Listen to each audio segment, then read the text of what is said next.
Merci d'écouter RTL. Bonjour Alexis Corbière. Bonjour Yves Calvi. Vous êtes député de la France Insoumise du département de la Seine-Saint-Denis. Nous allons prendre les nombreux dossiers où vous êtes actifs un par un. On va commencer par les facs. Ça fait plus de 3 semaines que plusieurs facultés françaises sont bloquées. Les étudiants grévistes sont-ils instrumentalisés par la France Insoumise, Alexis Corbière, comme on le dit assez régulièrement? Oui, c'est un élément de communication. J'ai vu beaucoup de députés En Marche instrumentalisés, comme si les étudiants étaient des imbéciles, des enfants, qu'il suffisait qu'ils voient un député insoumis pour d'un seul coup boire ses paroles et se soumettre à ce que nous disons. Non, c'est pas du tout ça, franchement. C'est pas comme ça que je l'imagine. Non, mais je suis étonné. Vous savez, moi, comme député, je suis un député de la nation. Déjà, vous avez évoqué que je suis député de Seine-Saint-Denis, Montreuil-Bagnolet, mais je me conçois, parce que c'est comme tous les députés d'ailleurs de la nation. Et j'étais à Rennes l'autre jour en Bretagne parce que des postiers sont en grève. Il peut m'arriver que j'aille à l'invitation de cheminots sur une gare pour parler. Et là, en l'occurrence, ça me semble pas incongru quand parfois dans une assemblée générale étudiante, et c'est de tradition, ceux qui nous écoutent savent que dans une assemblée générale étudiante, il peut y avoir des salariés qui viennent parler, un député vient de parler, après les étudiants en font ce qu'ils veulent. Mais c'est intéressant. Arrêtons-nous là-dessus. Vous étiez invité à Rennes ou vous vous êtes invité? Ce qui n'est pas tout à fait la même chose. Le bureau de la coordination a accepté que je vienne. Il avait demandé, il y a un postier qui est venu, et lorsque des étudiants ont dit, il y a Alexis Corbière qui est là, est-ce qu'il peut s'exprimer? Le bureau de la coordination, évidemment, de l'Assemblée générale m'a donné la parole. Je ne l'ai pas volé, évidemment, sans quoi j'aurais pris une bronca. Là, j'ai été applaudi. Et mes propos, là, vous évoquez ce qui s'est dit à Rennes, sont des propos tout simples pour dire, vous êtes des citoyens, notamment un député En Marche avait dit à un micro que les étudiants qui manifestaient étaient des bobos égoïstes. Moi, je leur dis au contraire, je trouve ça très généreux que vous discutiez de l'avenir, vous déciderez ce que vous voulez, mais moi, je vous dis, vous avez raison, et c'est bien, vous êtes des citoyens conscient. Et moi, j'aime bien un pays où, quand on est étudiant, ça discute, on s'intéresse de son avenir. En l'occurrence, moi, je soutiens le mouvement. Je pense qu'il faut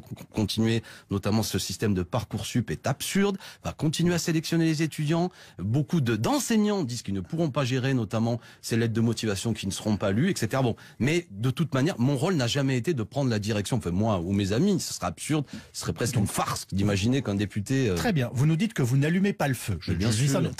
Très bien. Il se trouve qu'en ce moment, il y a le feu dans certaines de nos universités où des violences et des dégradations très graves ont eu lieu. C'est le lieu du savoir, la faculté. Ça peut être le lieu du débat, mais c'est d'abord le lieu du savoir. Je vais être clair. Voilà. Est-ce que vous craignez une escalade de la violence et éventuellement, est-ce que dans ce cadre-là, vous avez un message aussi, et pas uniquement politique, à faire passer à ces jeunes gens qui se préoccupent de leur avenir? Puisqu'on va parler de la violence, je vais être clair. Il ne faut pas de violence.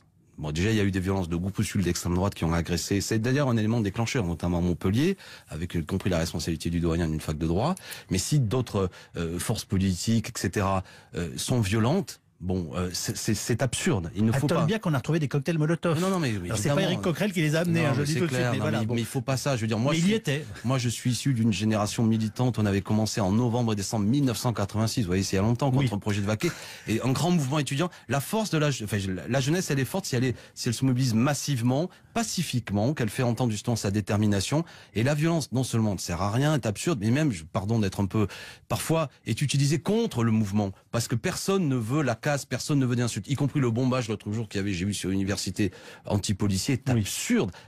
Mais à l'inverse, que les médias jouent pas à exacerber les choses. C'est 68, on a dit CRS-SS, bon, mot d'ordre absurde, mais 68 n'était pas concentré dans ce mot d'ordre absurde, n'était plutôt une grande grève ouvrière pour une autre répartition des richesses, etc. En tout cas, je note que ce matin, vous nous dites, il est normal que nous soyons sur place, comme nous sommes accueillis et que nous dialoguons avec les étudiants, mais nous n'appelons en aucun cas l'insurrection et encore moins aux violences. L'insurrection, mais vous avez, merci Yves Calvi, évidemment. C'est important de vous entendre. Et moi, j'ai envie de dire aussi aux députés En Marche qui m'interpellent, allez dans les assemblées générales parler avec les étudiants. C'est bien que ce dialogue existe. À quoi ça sert un député sinon? Cette escalade de la violence, on peut la craindre à Notre-Dame-des-Landes et elle l'est déjà largement partagée. Est-ce que vous êtes inquiet de la situation? Ouais, mais attention, à Notre-Dame-des-Landes, la violence, là, je comprends pas ce que fait le gouvernement. Je suis en radical désaccord. Il y a une mise en scène de la violence. Il fait respecter le droit. Non, il ne fait pas. Attendez. Premièrement, vous, comme journaliste, vous devriez quand même être un peu titillé à l'idée que les journalistes n'ont pas du tout accès à ce qui se passe. Et même, la gendarmerie a dit que les seules images qui seraient autorisées seraient celles de la gendarmerie. Donc, si tout se passe normalement, que la presse puisse venir et regarder, d'accord? Il faut ce contre-pouvoir. Vous voyez, c'est moi qui défends le métier de journaliste. Oui, pour le coup, les journalistes n'ont pas non plus souvent été les bienvenus dans la ZAD. Mais je ne lance pas le débat avec vous. Mais attendez, on n'est pas. Voilà, je vous dis, il n'est pas normal qu'il y ait dans ce pays un moment où la presse ne peut pas jeter un œil sur ce qui se passe. Très bien. Ça démontre qu'il y a sans doute des choses qui vont plus loin que ce qu'on veut en dire. De quoi parlons-nous? Qu'il y ait des voies d'accès qui soient libérées, y compris les zadistes même avaient accepté. Deuxièmement, une fois que le projet d'aéroport a été abandonné par le gouvernement, ce qui est quand même la preuve que des gens avaient raison de se mobiliser, que ce qui était prévu dans cette terre, c'était de les bétonner. Il y a des gens qui, eux, avaient localement depuis des années, il y a même des enfants qui sont nés, monter des projets alternatifs, de fermes alternatives et tout. Est-ce qu'il y a urgence aller casser tout ça. Le gouvernement dit déconstruire. Moi, je ne crois pas que quand il n'y a pas de dialogue, c'est qu'il y a une volonté de mise en scène d'affrontement. Je vais vous dire, on évoquait 86, à l'époque c'était Chirac-Matraque, là j'ai l'impression qu'il y a Macron-Baston. C'est l'image qu'il veut donner. Affronter le mouvement social, affronter les zadistes, affronter les cheminots, y compris même parfois à Nanterre l'autre jour des CRS qui viennent. Quel est l'intérêt dans ce contexte social, à tout moment, de refuser le dialogue et d'être dans un rapport de force mis en scène médiatiquement, mais contrôlé médiatiquement aussi, c'est pourquoi la presse ne doit pas tout de même mettre le nez, c'est des images officielles. Pardonnez-moi, concernant l'évacuation de Notre-Dame-des-Landes, soyons très clairs ce matin, vous demandez quoi? Une pause? Oui, évidemment, le retrait notamment des gendarmes qui exécutent les ordres. Mais qu'on vienne m'expliquer pour quelle raison, alors qu'on ne sait toujours pas, le gouvernement ne sait pas ce qu'il veut faire des terres qui avant étaient dévolues à faire un aéroport, pourquoi faut détruire les fermes? Pourquoi il y a urgence que les routes soient libérées? C'est une chose, mais pourquoi faut tout casser? Alexis Corbière, on fait quoi? Vous êtes républicain, profondément républicain. On fait quoi vis-à-vis de certains zadistes qui sont armés et qui veulent en découdre et qui le disent? On ne parle pas de gens armés, là en l'occurrence, on parle de la grande majorité des gens sont des gens pacifiques. Vous avez vu ce que prennent sur la gueule les gendarmes mobiles quand même? Non mais attendez, par exemple, à l'heure actuelle, il n'y a pas d'image, d'accord? Y compris, ça part des deux côtés. Mais moi, l'ultra grande majorité des gens qui ont occupé cette zone sont des gens pacifiques. Il y a eu des écoles alternatives, il y a des gens qui sont sur des modèles agricoles alternatifs. Ils ont peut-être raison ou tort, j'en sais rien, mais il faut discuter avec eux. On peut même, si ça se trouve, dans quelques temps, on va imaginer que ces terres peuvent être dévolues à cette agriculture alternative. Donc, pour quelle raison? Moi, j'ai vraiment le sentiment que le gouvernement, dans l'affaire de Notre-Dame-des-Landes, lui-même volontairement, met en scène, je viens de le dire, ce rapport de force pour dire je bombe le torse, y compris je m'adresse à une fraction de l'électorat le plus réactionnaire, le plus dur, pour lui dire regardez, moi, j'affronte les cheminots, je l'ai dit l'autre jour à l'Assemblée nationale, j'ai leur scalp accroché à la ceinture, le statut des cheminots, alors qu'ils sont connus dans le pays pour résister toujours face aux réformes. Moi, je les ai eus. Les étudiants, c'est des petits cons, des bobos égoïstes, je les ai eus. La ZAD, bon, etc. Et c'est inquiétant. Moi, ça vous inquiète, vous? Du moins, c'est c'est un pouvoir dû.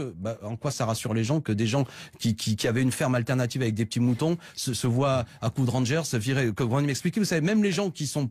Moi, je suis un républicain, respecter la loi, mais il y a des gens pacifiques qui n'ont gêné personne là-bas. Hein. Samedi, vous serez à Marseille pour la manifestation Stop Macron, organisée par Jean-Luc Mélenchon. Non, organisée par notamment l'initiative de la CGT, de beaucoup d'organisations, dont notamment la France Insoumise. Parce que je vous corrige, parce qu'au bout d'un moment, faut pas non plus faire croire que nous sommes dans une volonté notamment hégémonique. Par Jean-Luc Mélenchon. Oui. Je vais y revenir parce qu'il se trouve que il y a d'autres manifestations. La CGT souhaite que vous soyez pas là. Mais bon, c'est quoi l'objectif de ce rassemblement? Et essayer de quoi? De monter un front commun d'opposition à la politique d'Emmanuel Macron? Il existe ce front commun d'opposition actuellement. Il est partout. Je vous évoquais des postiers, des cheminots, des enseignants. Je vois des retraités qui sont pas contents de leur CSG qui augmente, des EHPAD mobilisés, l'hôpital public. Bref, et en même temps, il y a une protestation qui monte dans le pays. En semaine, il y a des manifestations, souvent à l'initiative des organisations syndicales de cheminots. Vous connaissez ce calendrier et ils ont raison et nous y allons. Mais nous, on a jugé bon aussi, avec d'autres, de dire qu'il serait bon, par exemple, le samedi, il y a la possibilité que toutes ces protestations convergent et fassent une manifestation qui, cristallise, donne à voir cette force populaire qui dit à Macron, ça suffit, quoi. Le président des riches, ça suffit. Ça suffit autant d'inégalités, ça suffit ce budget absurde qui a rendu près de 10 milliards aux ultra-riches et à l'inverse, ça suffit que le service public soit mis à plat. Donc, c'est une manifestation démocratique et nous, on prend toute notre place. C'est compliqué, l'autre manifestation déjà prévue, celle du 5 mai. La CGT n'y participera pas et Philippe Martinez l'a annoncé hier en jugeant pas efficace la multiplication des mobilisations. Alors, moi, je dis à Philippe Martinez à travers votre micro, si j'ai bien écouté ce qu'il a dit, je peux vous le citer in extenso. Je préfère des partis politiques qui soutiennent le mouvement social et qui n'essaient pas de le faire à notre place. C'est ce qu'il dit dans Le Monde d'hier. Alors, je soutiens. En gros, il dit que c'est pas votre rôle. Je soutiens le mouvement social. Nous soutenons les appels, notamment à manifester les organisations syndicales, CGT, Sud, etc. Mais après le week-end, nous avions cette manifestation. Je dis à Philippe Martinez, et j'en profite du micro pour lui dire, cher Philippe, si la date du 5 mai ne te va pas, s'il permet que je le tutoie, propose-nous une date et ta date sera la nôtre. D'accord? Et j'ai compris que ce qu'il dit, si c'est un problème de jour, si c'est le 12, le 19, à lui de nous le dire. Par contre, s'il s'agit de dire qu'il faut pas donner la possibilité un week-end que tous ceux qui sont pas cheminots ou tous ceux qui répondent pas aux organisations syndicales, s'ils pensent pas utile qu'on puisse se retrouver, je trouve ça dommage. Voilà où on en est. Donc j'ai cru comprendre qu'il y avait surtout un problème de date. Donc je lui dis, si le problème c'est le 5 mai, dis-nous autre chose. Il n'y a pas de problème. Nous on est bloqué sur rien. On est pour que tout se rassemble. On veut être utile contre le gouvernement et je crois que ça aide aussi les organisations syndicales. Alors Philippe, dis-nous autre chose. On a compris le troisième message. courage. Aujourd'hui, on va avoir la CGT joue un rôle très important et positif. Moi, je suis pas en... Pardon, je vous écoute. Non, mais vous n'êtes pas en affrontement avec... Pas du tout, au contraire. Vous ne l'êtes pas, vous, ça c'est sûr. Aujourd'hui, le président de la République prend la parole pour la première fois d'une séquence en 2 temps. Qu'est-ce que vous en pensez? Est-ce que c'est important de l'entendre? Est-ce que vous êtes surpris de la façon dont ça se prépare? Bon, c'est de la com, juste au passage. Et qu'est-ce que vous en attendez, vous? Alors, juste au passage, je tiens à le dire. Voilà, ce gouvernement nous a beaucoup dit qu'il était pour l'égalité homme-femme. Je suis quand même choqué quand on choisit 3 journalistes que ce soit 3 hommes. Bon, passons. Il y a beaucoup de com là-dedans. On va faire ça dans une école aujourd'hui en province pour faire un peu moins président des riches. Bon, il y a de la com maladroite parfois qui est fait. Une fois qu'on a dit ça, qu'est-ce qu'il va dire? Je vais l'écouter, évidemment. On va voir, c'est un moment important. Le pays est mobilisé. Une phrase maladroite du président de la République peut avoir un rôle un peu plus déclencheur. Oui. Il veut déminer. Le fait qu'il intervienne comme ça avec ce plan de com est la démonstration que ce pays est mobilisé, qu'il y a une colère qui monte et que même à l'Élysée, où parfois on était un peu suffisant par rapport à tout ça, on le voit et on cherche un peu à désamorcer. Mais vous attendez un geste précis? Moi, je pense qu'il devrait dire qu'il arrête notamment cette remise en cause de la SNCF, notamment qu'il arrête de toucher au statut des cheminots, qu'il arrête cette mise en concurrence, qu'il n'applique pas le 4e paquet ferroviaire au niveau européen qui va faire du mal au rail français. Ça, par exemple, il pourrait le dire.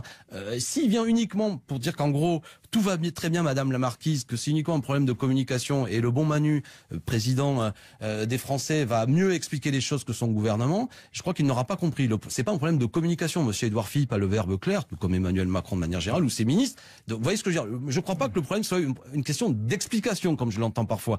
Donc, soit il prend le pouls de ce qui se passe dans le pays, et les gens en ont assez de ce gouvernement et de ce président des riches, et il nous annonce des choses un peu nouvelles, soit il continue dans la même direction, et ça aura pour effet sans doute de souffler encore plus dans les voiles du navire de protestation qui avance dans le pays. Merci beaucoup Alexis Corbière d'être venu nous voir ce matin sur RTL.